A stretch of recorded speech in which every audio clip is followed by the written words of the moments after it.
has just honored me with a call. About 7 days ago, he sent me a brace of grouse, the last of the season. Scoundrel! He is not altogether guiltless in this illness of mine, and that I had a great mind to tell him. But, alas, how could I offend a man who was charitable enough to sit at my bedside a good hour and talk on some other subject than pills and droughts, blisters, and leeches? This is quite an easy interval. I am too weak to read, yet I feel as if I could enjoy something interesting. Why not have up Miss Dean to finish her tale? I can recollect its chief incidents as far as she had gone. Yes, I remember her hero had run off and never been heard of for 3 years, and the heroine was married. I'll ring. She'll be delighted and find me capable of talking cheerfully. Mrs. Dean came. It wants 20 minutes, sir, to taking the medicine, she commenced. Away with it, I replied. I desire to have. The doctor says you must drop the powders. With all my heart. Don't interrupt me. Come and take your seat here. Keep your fingers from that bitter phalanx of piles. Draw your knitting out of your pocket. That will do. Now continue the history of Mr. Heathcliff from where you left off.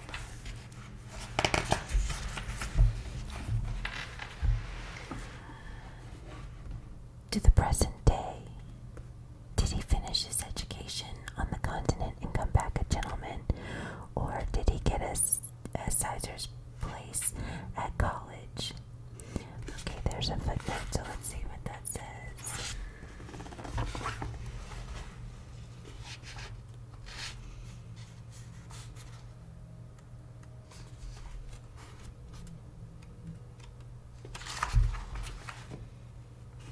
So, Caesar's or Sizar's place means a scholarship or position at Cambridge University. Did he finish his education on the continent and come back a gentleman? Or did he get his scholarship at college or escape to America and earn honors by drawing blood from his foster country? Or make a fortune more promptly on the English highways? He may have done a little in all these vocations, Mr. Lockwood, but I couldn't give him my word for any. I stated before that I didn't know how he gained his money. Neither am I aware the means he took to raise his mind from the savage ignorance into which it was sunk. But with your leave, I'll proceed in my own fashion, if you think it will amuse and not weary you. Are you feeling better this morning? Much. Well, that's good news.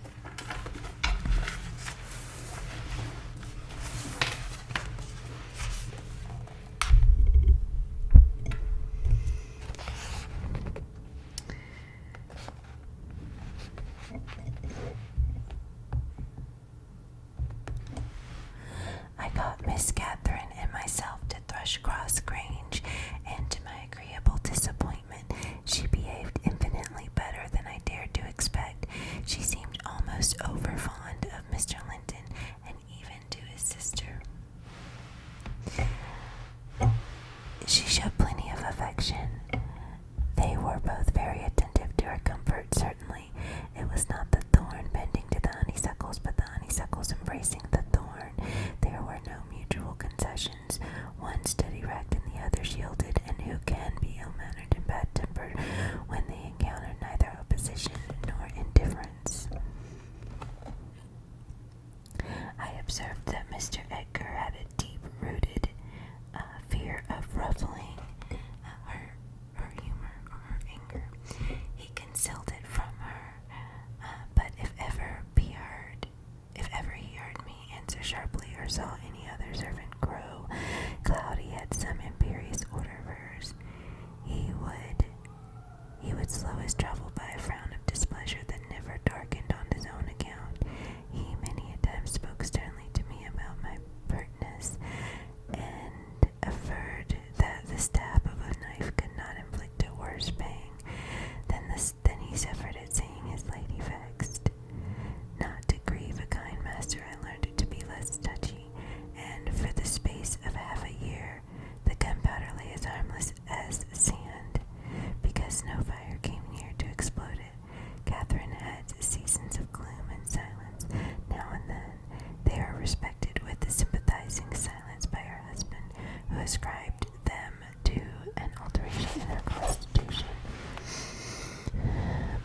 induced by her perilous illness, as she was never subject to depression of spirits before. The return of sunshine was welcomed by answering sunshine from him. I believe I may assert that they were really in possession of deep and growing happiness. It ended, well, we must be for ourselves in the long run. The mild and generous are only more justly selfish than the domineering, and it ended when circumstances caused each to feel that the one's interest was not the chief consideration in the other's thoughts. On a mellow evening in September, I was coming from the garden with a heavy basket of apples which I had been gathering.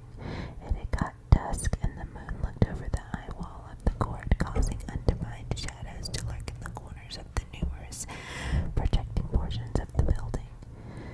I set my burdens on the house steps by the kitchen door and lingered to rest and draw in a few more breaths of the soft, sweet air. My eyes were on the moon and my back to the entrance when I heard a voice behind me say, "Nellie, is that you?" It was a deep voice and foreign in tone, yet there was something in a manner of pronouncing my name which made it sound familiar. I turned about to discover who spoke fearfully, for the doors were shut, and I seen nobody on approaching the steps. Something stirred in the porch, and moving nearer, I distinguished a tall man dressed in dark clothes, with dark face and hair. He leant against the side and held his fingers on the latch, as if intending to open for himself. Who can it be? I thought. Mr. Earnshaw. Oh no, the voice has no resemblance to his. I have waited her an hour, he resumed, while I continued staring, and the whole of that time all round has been as still as death. I dared not enter. You do not know me. Look, I'm not a stranger. A ray fell on his features. The cheeks were sallow and half covered with black whiskers, the brows lowering, the eyes deep set and singular. I remembered the eyes.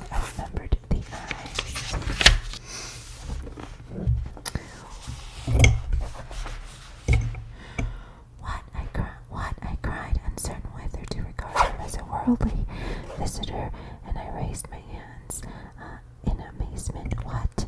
You've come back? Is it really you? Is it?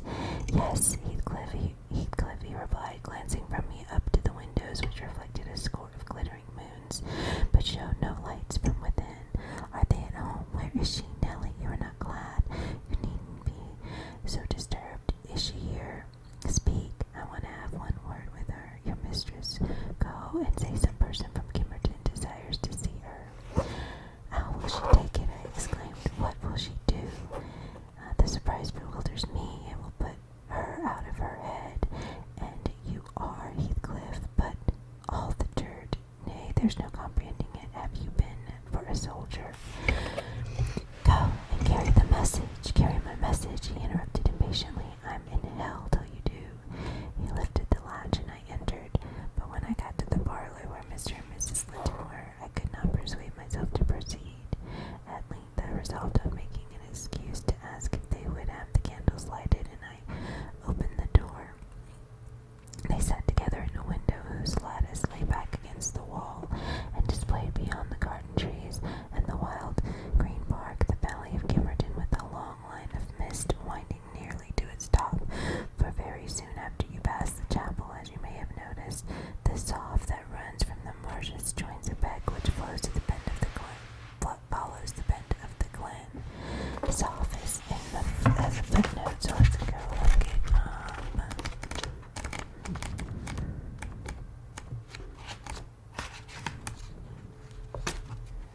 A ditch or a trench.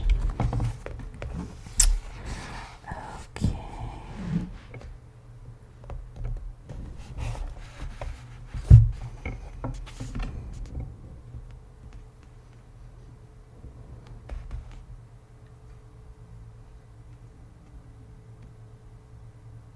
I always lose my place. I'm so sorry.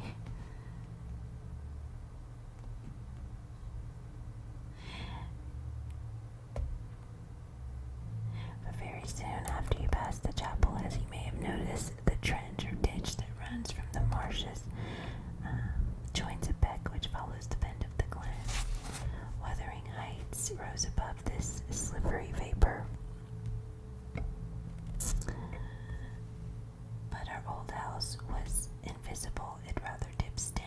the other side.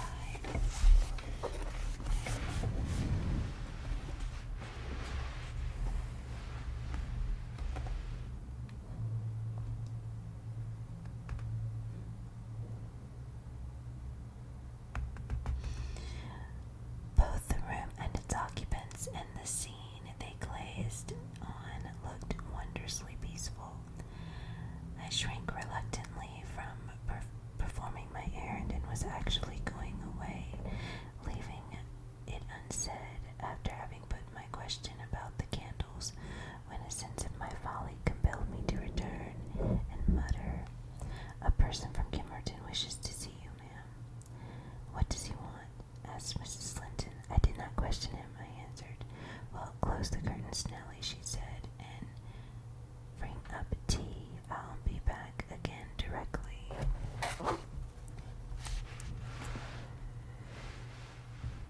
She quitted the apartment. Mr. Edgar inquired carelessly who it was.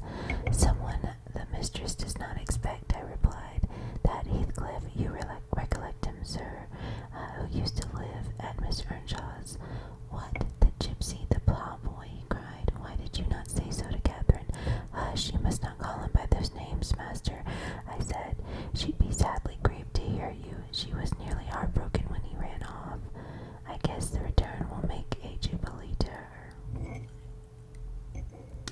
Mrs. Linton walked to a window on the other side of the room that overlooked the court. Mr. Linton walked to a window on the other side of the room that overlooked the court. He unfastened it and leant out. I suppose they were below, but Bree exclaimed quickly, "Don't stand there, love. Bring the person in, if he be anyone particular." Ere long I heard the click of the latch, and Catherine flew upstairs, breathless and wild, too excited to show gladness. Indeed, by her face you would rather have surmised an awful calamity.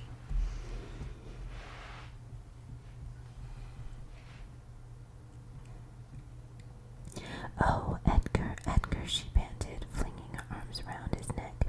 "Oh, Edgar, darling, Heathcliff's come back. He is," and she tightened her embrace to a squeeze. "Well, well," cried her husband crossly, "don't strangle me for that. He never struck me as such a marvelous treasure. There is no need to be frantic." "I know you didn't like him," she answered, repressing a little of the intensity of her delight. "Yet for my sake you must be friends now. Shall I tell him to come up?" "Here," he said, "into the parlor." "Where else?" she asked. He looked vexed and suggested the kitchen as a more suitable place for him. Mrs. Linton eyed him with a droll expression, half angry, half laughing at his fastidiousness. "No," he added after a while, "I cannot sit in the kitchen. Set 2 tables here, Ellen, one for you, master, and Miss Isabella, being gentry, the other for Heathcliff and myself, being of the lower orders. Will that please you, dear? Or must I have a fire lighted elsewhere? If so, give directions."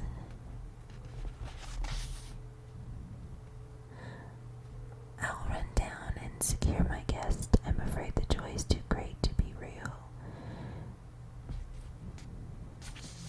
She was about to dart off again, but Edgar arrested her.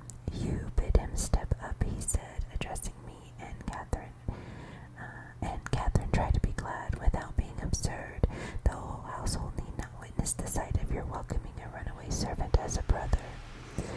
I descended and found Heathcliff waiting under the porch, evidently anticipating an invitation to enter. He followed my guidance without waste of words, and I ushered him into the presence of the master and mistress, whose flushed cheeks betrayed signs of warm talking, but the ladies glowed with another feeling when her friend appeared at the door. She sprang forward, took his hands, and led him to Linton. Excuse me. And then she seized Linton's reluctant fingers and crushed them into his. Now fully revealed by the fire and candlelight, I was amazed more than ever to behold the transformation of Heathcliff.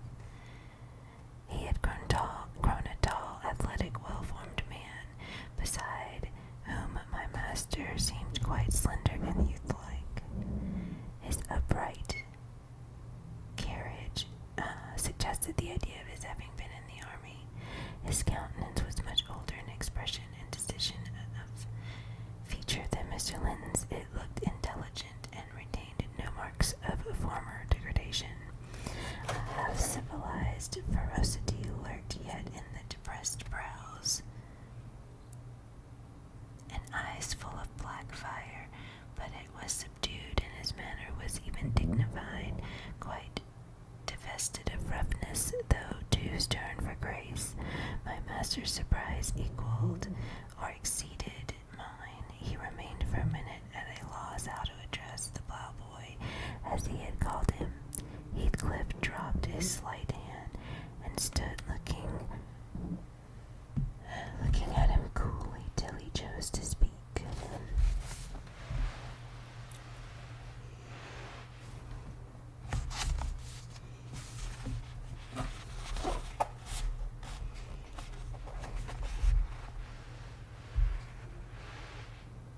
"Sit down, sir," he said at length.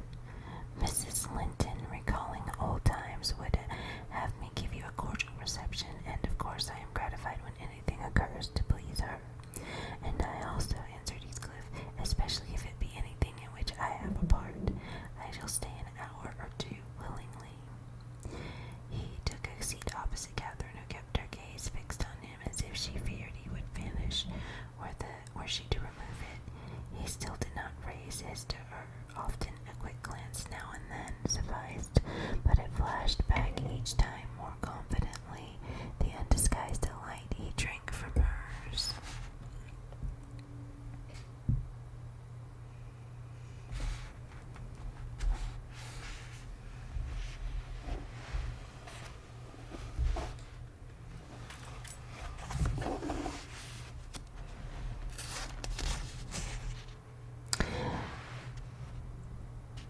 They were too much absorbed in their mutual joy to suffer embarrassment. Not so Mr. Edgar. He grew pale with pure annoyance, a feeling that reached its climax when his lady rose and, stepping across the rug, seized Heathcliff's hands again and laughed like one beside herself. "I shall think it a dream tomorrow," she cried. "I shall not be able to believe that I have seen and touched and spoken to you once more. And yet, cruel Heathcliff, you don't deserve this welcome. To be absent and silent for 3 years and never to think of me. A little more than you have thought of me," he murmured. "I heard of your marriage, Cathy, not long since, and while waiting in the yard below, I meditated this plan, just to have one more glimpse of your face, a stare of surprise, perhaps, and pretended pleasure, afterwards settle my score with Henley, and then prevent the law by doing execution on myself. Your welcome has put these ideas out of my mind, but beware of meeting me with another aspect next time. Nay, you'll not drive me off again. You were really sorry for me, were you? Well, there was cause. I fought through a bitter life since I last heard your voice, and you must forgive me, for I struggled only for you. Catherine, unless we are to have cold tea, please come to the table," interrupted Linton, striving to preserve his ordinary tone and a due measure of politeness. "Mr. Heathcliff will have a long walk wherever he may lodge tonight, and I'm thirsty." She took her post before the urn, and Miss Isabella came, summoned by the bell. Then, having handed their chairs forward, I left the room. The meal hardly endured 10 minutes. Catherine's cup was never filled. She could neither eat nor drink. Edgar had made a slop in his saucer and scarcely swallowed a mouthful. Their guest did not protract his stay that evening above an hour longer.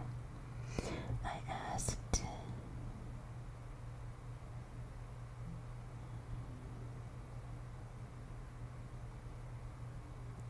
asked as he departed if he went to Gimmerton. "No, to Wuthering Heights," he answered. "Mr. Earnshaw invited me when I called this morning." Mr. Earnshaw invited him, and he called on Mr. Earnshaw. I pondered the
to hear him praised. It's human nature.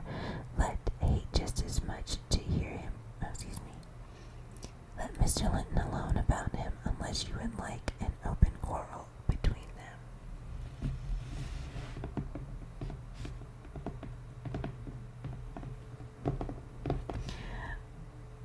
But it does not show great weakness, pursued she. I'm not envious. I never feel hurt at the brightness of Isabella's yellow hair and the whiteness of her skin, in her dainty elegance, and the fondness of all the family exhibit for her. Even you, Nellie, if we have a dispute, sometimes you back Isabella at once, and I yield like a foolish mother. I call her a darling and flatter her into a good temper.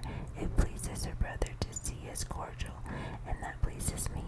But they are very much alike. They are spoiled children, and fancy the world was made for them. Accommodation for their accommodation. And thought I humor both. I think a smart chastisement might improve on them all the same. I think a smart chastisement might improve them all the same. You're mistaken, Mrs. Linton, said I. They humor you. I know what there would be to do if they did not. You can well afford to indulge their passing whims as long as their business is to anticipate all your desires. You may, however, fall out at last over something of equal consequence to both sides, and then those who turn weak are very capable of being as obstinate as you.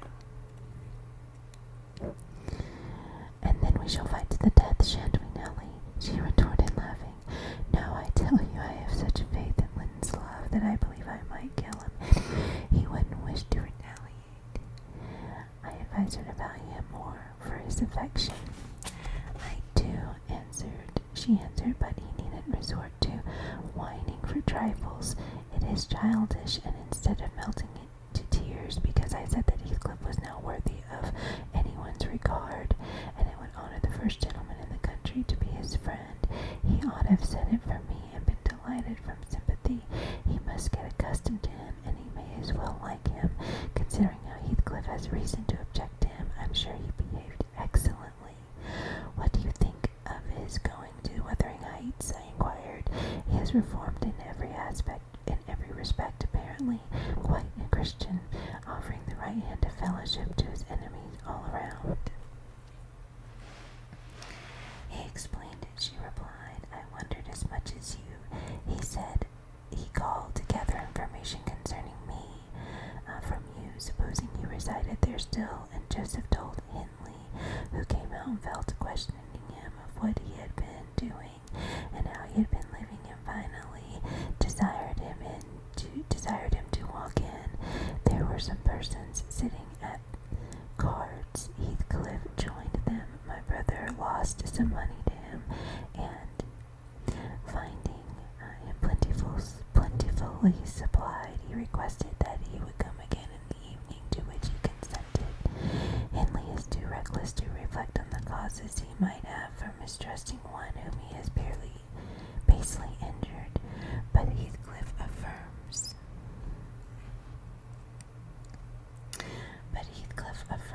his principal reason for resuming a connection with his ancient persecutor is a wish to install himself in quarters at walking distance from the Grange, and an attachment to the house where he lived together, and likewise a hope that I shall have more opportunities of seeing him there than I could have if he settled in Gimmerton. He means to offer liberal payment for permission to lodge at the Heights, and doubtless my brother's covetousness will prompt him to accept the terms.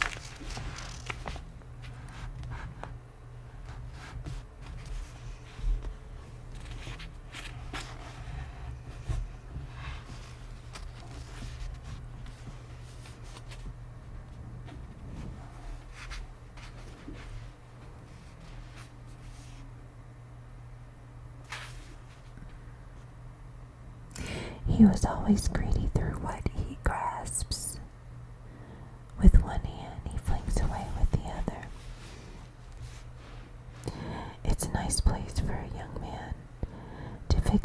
calling in," said I. "Have you no fear of the consequences, Mrs. Linton?" "None for my friend," she replied. "His strong head will keep him from danger. A little for Hindley, but he can't be made morally worse than he is, and I stand between him and bodily harm. The event of this evening has reconciled me to God and humanity. I have risen in angry rebellion against Providence. Oh, I've endured very, very bitter misery, Nellie. If that creature knew how bitter, he'd be ashamed to cloud his removal with idle petulance. It was kindness for him which induced me to bear it alone. But had I expressed the agony I frequently felt, he would have been taught to long for its alleviation as ardently as I. However, it's over, and I'll take no revenge on his folly. I can afford to suffer anything hereafter. Should the meanest thing alive slap me on the cheek, I'd only turn the other, but I'd ask pardon for provoking it. As a proof, I'll go make my peace with Edgar instantly. Good night. I am an angel."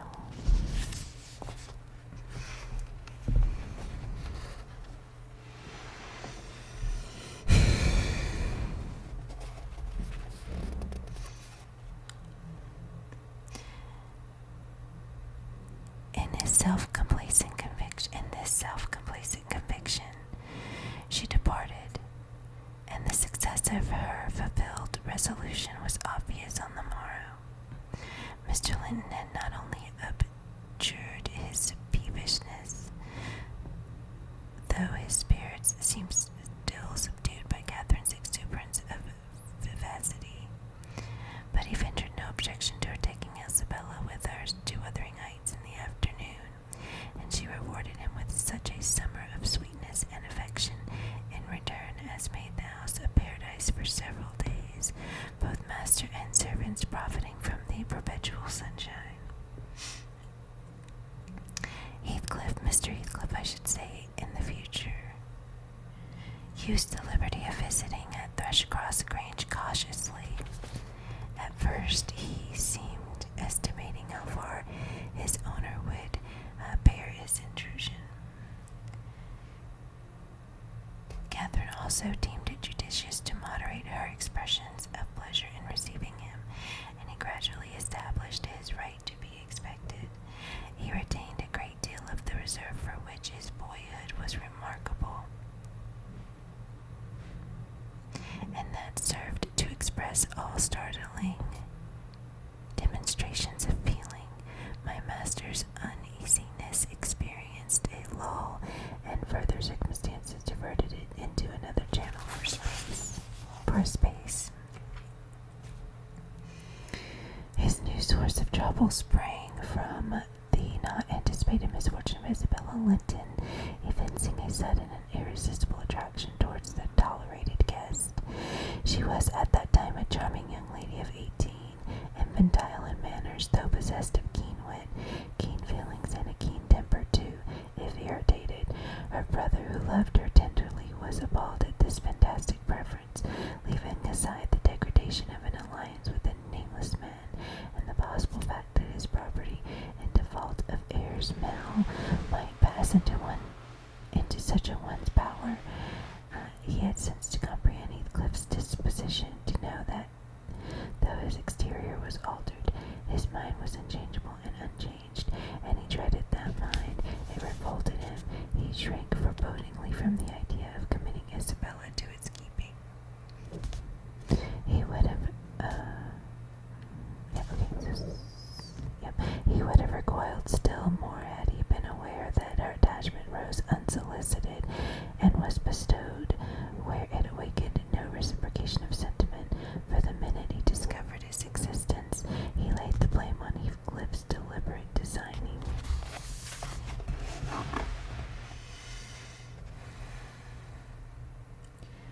We had all remarked during some time that Mrs. Linton fretted and pined over something. She grew cross and wearisome, snapping at Ned and teasing Catherine continually at the imminent risk of exhausting her limited patience. We excused her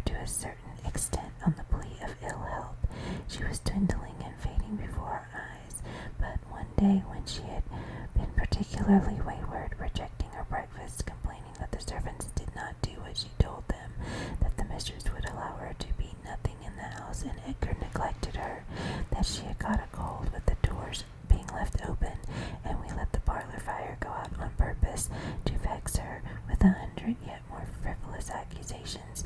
Mrs. Linton peremptorily insisted that she should get to bed, and, having scolded her heartily, threatened to send for the doctor.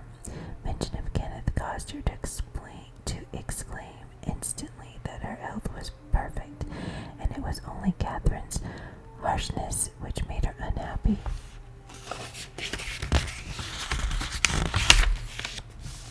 How can I say I am harsh, you naughty fondling, cried the mistress, amazed at the unreasonable assertion.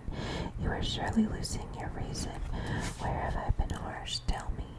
Yesterday, sobbed Isabella, and now, yesterday, said her sister-in-law. On what occasion? In our walk along the moor. You told me to ramble where I pleased, while you sauntered on with Mr. Heathcliff, and that's your notion of harshness, said Catherine, laughing. It was no hint that your company was superfluous. We didn't care whether you kept it with us or not. I merely thought Heathcliff's talk would have nothing entertaining for your ears.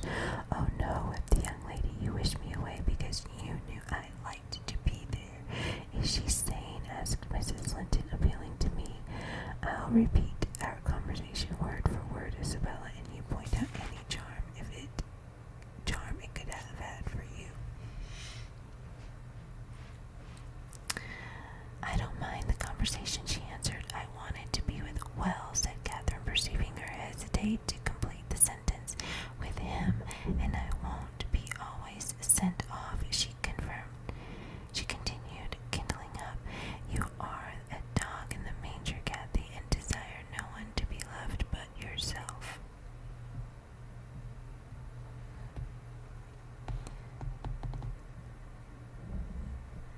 You are an impertinent little monkey, exclaimed Mrs. Linton in surprise. But I'll not believe this idiocy. It is impossible that you can cover the admiration of Heathcliff, that you can consider him an agreeable person. I hope I have misunderstood you, Miss Isabella.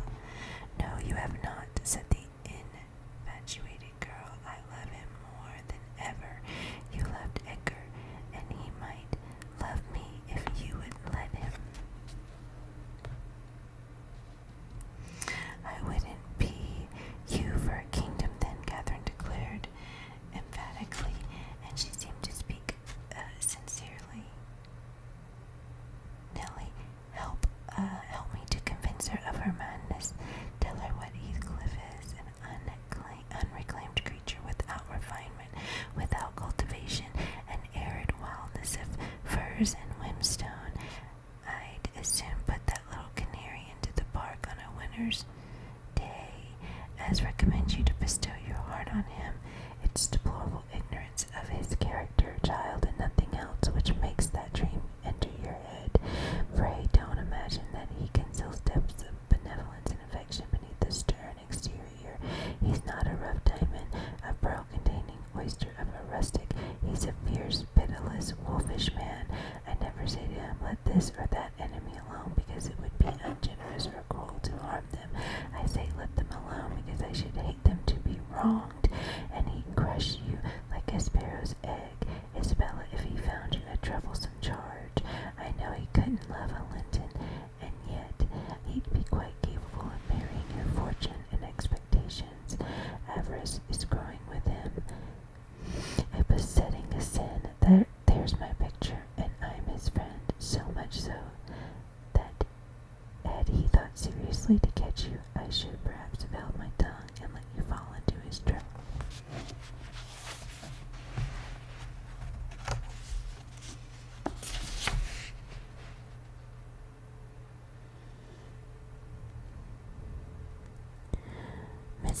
Miss Linton regarded her sister-in-law with indignation.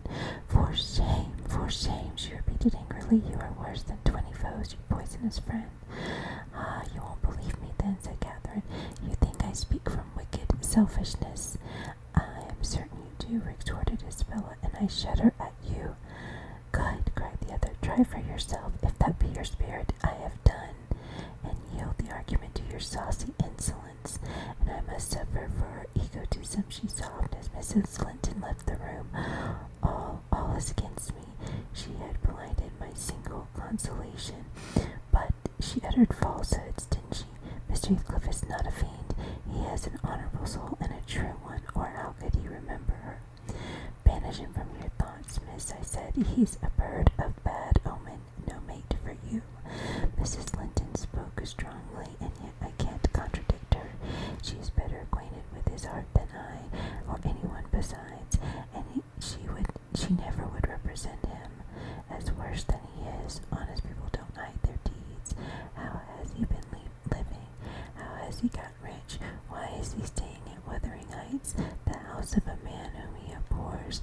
They say Mr. Earnshaw is worse and worse since he came. They sit up all night together continually, and Henley has been borrowing money on his land, and does nothing but play and drink.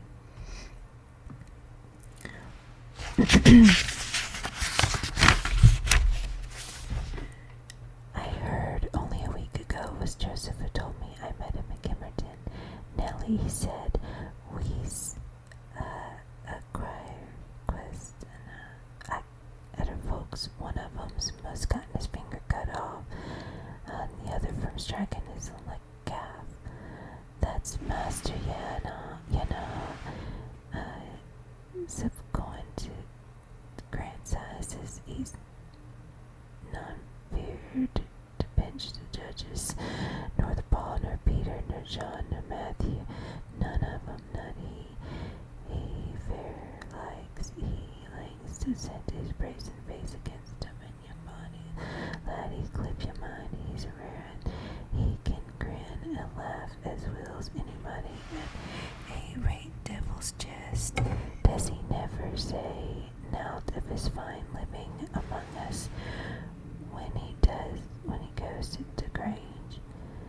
That's ways up at sundown, dice, brandy, closed shutters, and like till next day that full king's bannon of Raven to his chamber, making decent folks dig their fingers for very shame of why he can got his brass, and he didn't sleeping off of his neighbors to gossip with his wife. Of course, he tells his Dame Catherine, father's cold, runs into his pocket, and her father's son gallops down broad road where he flees. Now, Miss Linton, Joseph is an old rascal, but no liar, and if his account of Heathcliff's conduct be true, you would never think of desiring such a husband, would you?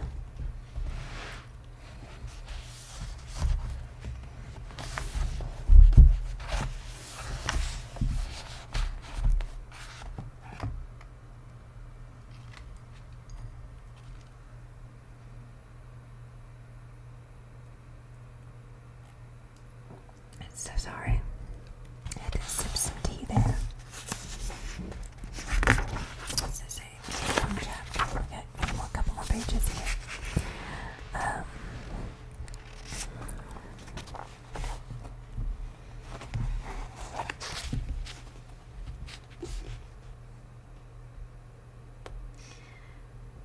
You are leagued with the rest, Ellen, she replied. I'll not listen to your slanders. What malevolence you must have to the wish to convince me that there is no happiness in the world. Whether she would have got over this fancy if left to herself, or persevered in nursing it perpetually, I cannot say. She had little time to reflect. The day after, there was a justice meeting at the next town. My master was obliged to attend, and Mr. Heathcliff, aware of his absence, called rather earlier than usual. Catherine and Isabella were sitting in the library on hostile terms, but silent, the latter alarmed at her recent indiscretion and the disclosure she had made of her secret feelings on a transient fit of passion. The former, on mature consideration, really offended with her companion,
herself to be, he would shoot a shaft into your soul, and that would fix you forever and send my image into eternal oblivion.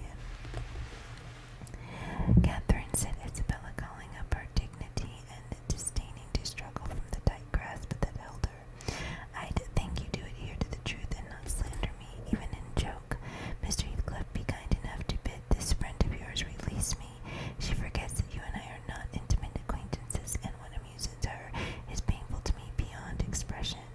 As the guest answered nothing, but took his seat and looked thoroughly indifferent what sentiments she cherished concerning him, she turned and whispered an earnest appeal for liberty to her tormentor.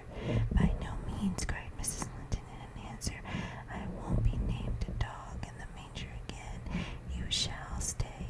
Now then, Heathcliff, why don't you evince satisfaction at my pleasant news? Isabella swears that the love Edgar has for me is nothing to that she entertains for you. I'm sure she made some speech of the kind, did she not, Ellen? And she was fasted ever since the day before yesterday's walk, from sorrow and rage, that I dispatched her.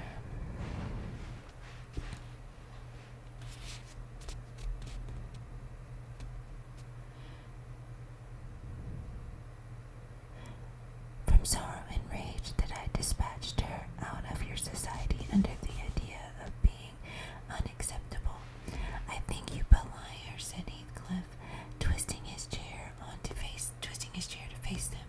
She wishes to be out of my society now, at any rate.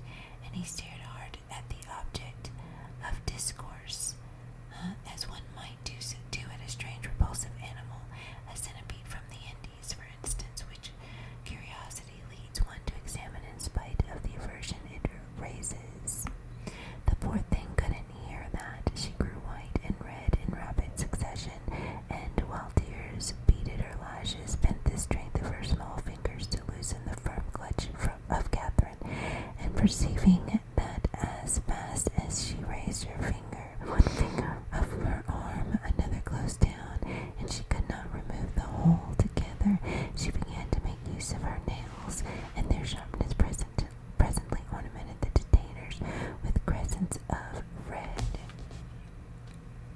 There's a tigress, exclaimed Mrs. Linton, setting her free and shaking her hand with pain. Be gone, for God's sake, and hide your vixen face. How foolish to reveal those talents to him. Can't you fancy the conclusions he'll draw? Look, Heathcliff, they are instruments that will do execution. You must beware of your eyes. I'd wrench them off her fingers if they ever menaced me, he answered brutally, when the door had closed after her. But what did you mean by teasing the creature in that manner, Cathy? You were not speaking the truth, were you? I assure you I was. She returned. She had been pining for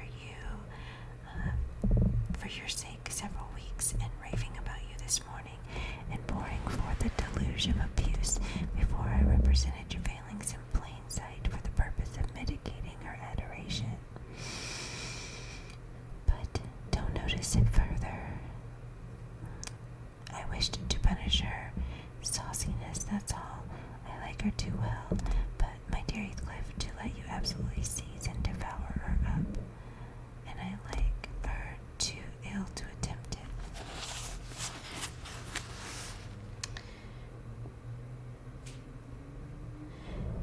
Except in a very ghoulish fashion, you'd hear of odd things if I lived alone. With that mawkish, waxen face, the most ordinary would be painting on its white the colors of the rainbow, and turning the blue eyes black every day or two. They detestably resemble Linton's.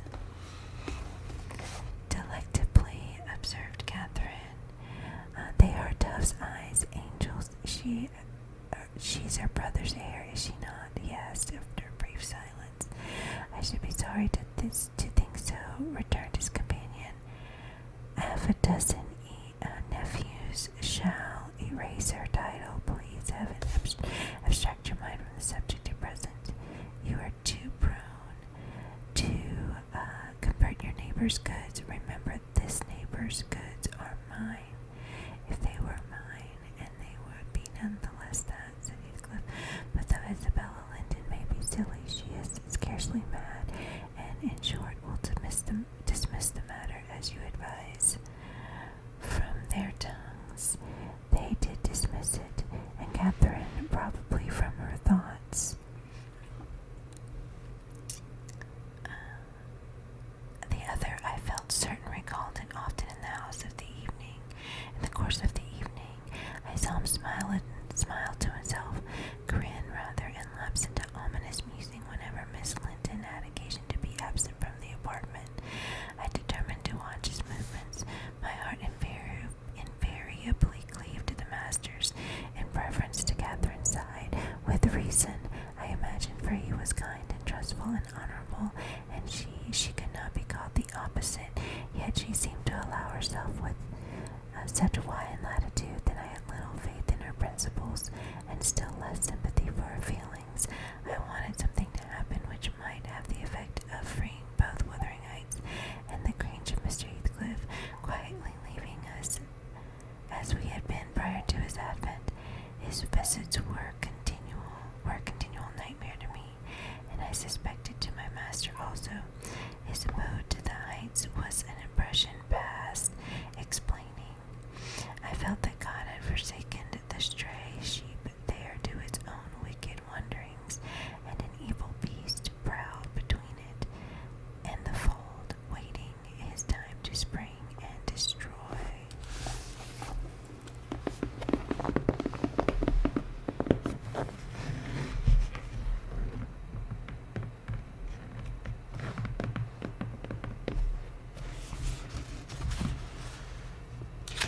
This is a long chapter.